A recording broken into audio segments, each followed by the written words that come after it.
voir le monde en haut des arbres. C'est vraiment un moment inoubliable.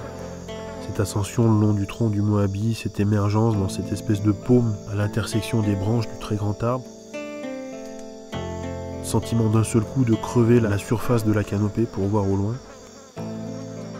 C'est un sentiment extrêmement profond, le sentiment d'être dans un lieu où le temps s'écoule vraiment différemment.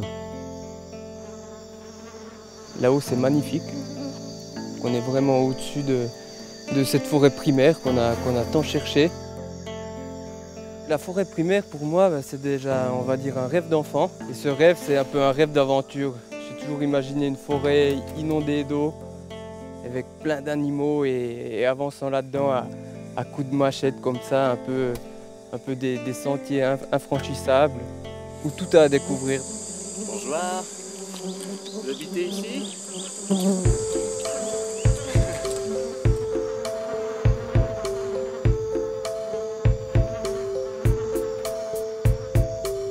Des abeilles partout, ça nous rentre dans tous les trous, mais bon, on voit un petit peu derrière moi, la vue c'est pas mal.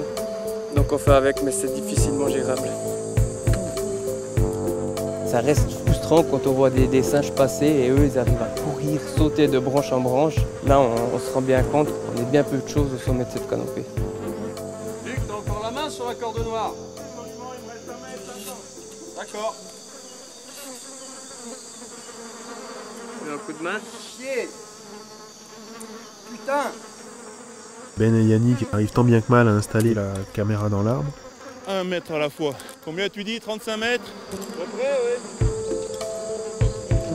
Avec Ben, toute la journée on est dans les arbres, on est pendu à des cordes et c'est un boulot très très physique. On dirait un catcheur qui monte sur une corde.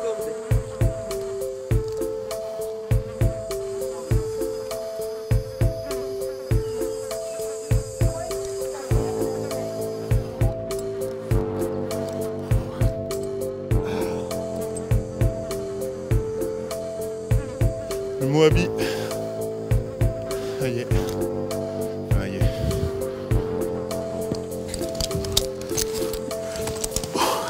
Génial. On n'est pas bien là. Il est magnifique cet arbre. Il est effectivement pas loin quoi.